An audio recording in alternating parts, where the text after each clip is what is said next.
It is late afternoon near a university campus in Seattle in early summer 1974.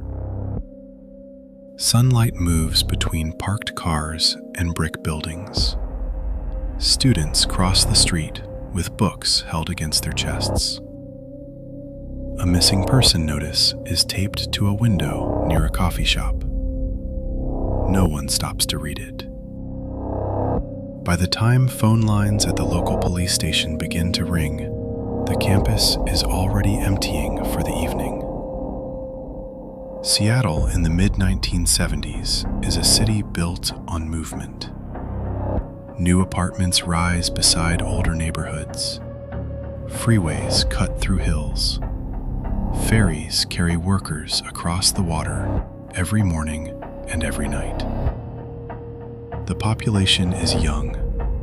Universities pull people in from other states, other countries, other lives. Roommates change every quarter. Cars are borrowed and returned without paperwork. Someone can be gone by Monday, and no one knows where they went. Local police work inside city limits.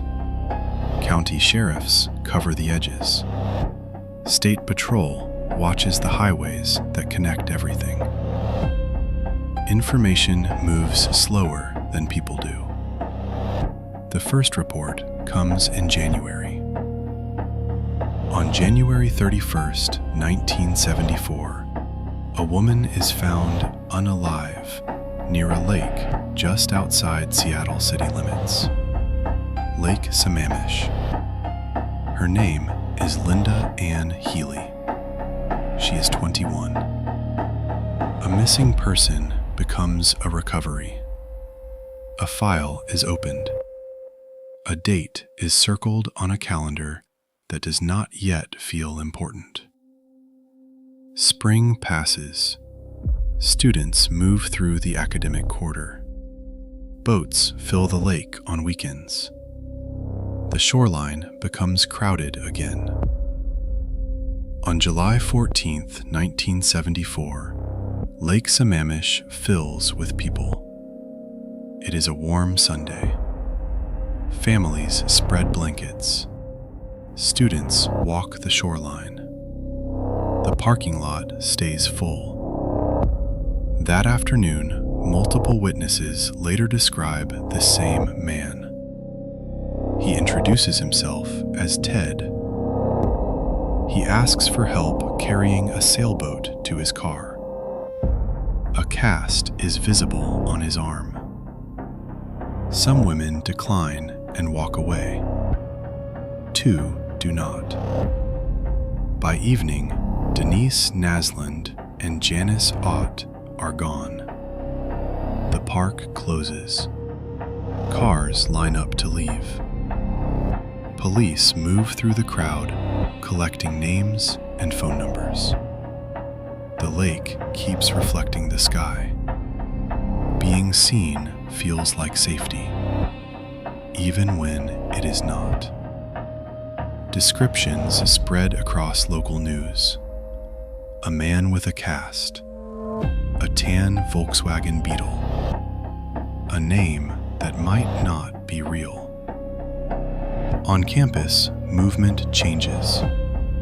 Women walk in groups. Posters appear on bulletin boards. Rides are offered, then refused. Shortcuts are avoided.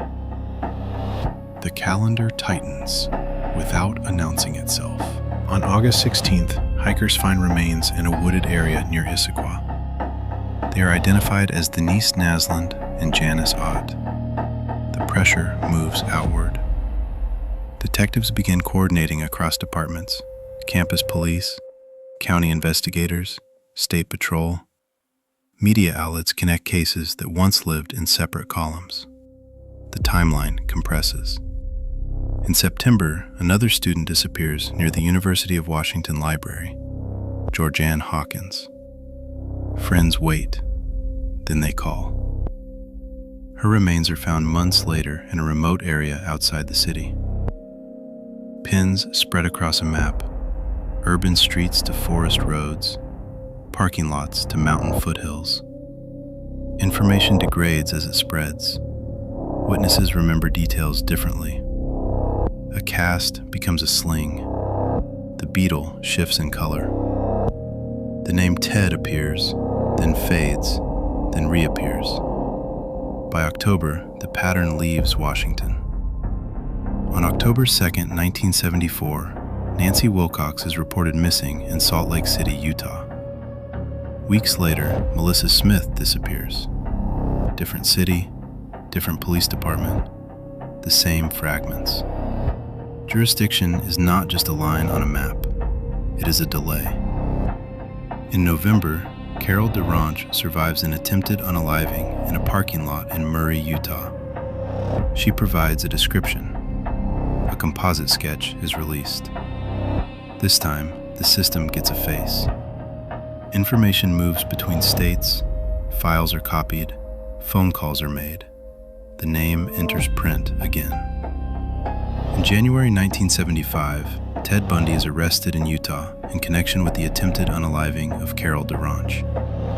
His name enters the public record. A mugshot runs in newspapers. In March 1976, he is convicted. For a moment, the calendar loosens. But in Washington, the older files remain open.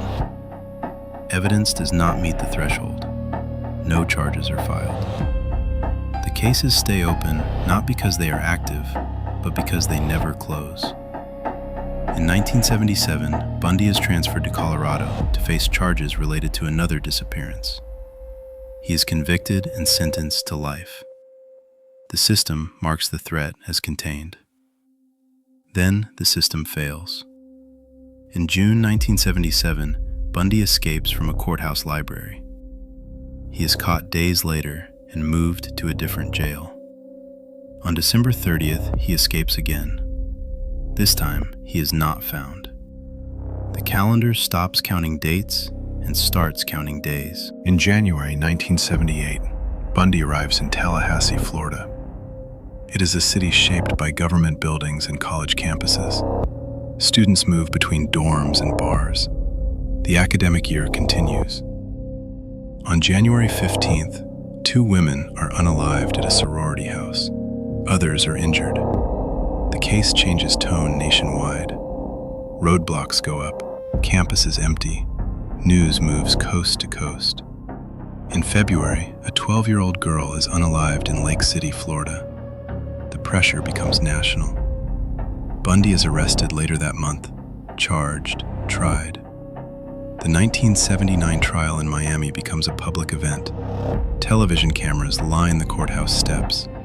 Jurisdictions that once worked separately now share the same room. In July, he is sentenced to death. The calendar stops moving for the case, but the records do not. Appeals stretch the timeline. Files grow thicker. Washington's cases remain unsolved.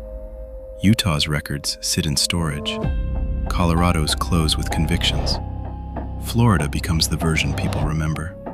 Cities do not experience time the way courts do. Seattle keeps building. New students arrive who were children when the posters went up. Salt Lake City expands outward. Aspen fills hotels every winter. Tallahassee turns over each academic year. In January 1989, Ted Bundy is executed. Florida closes its file. Other states keep theirs. Records remain. Missing person reports, evidence logs, photographs that no longer circulate. The system resolves in pieces, never all at once. The final pages do not say finished. They say closed, or transferred, or archived. The streets are still there. The buildings are still there. Students still cross the street with books held against their chests. Drivers still wait at lights near the lake. The calendar keeps moving, even when a date stays circled in a file no one opens anymore. What remains is not just a name. It is a network of streets, jurisdictions, and delays that once aligned in a way that cannot be repeated. The system learned its limits in public, and then it moved on. The absence is what stays.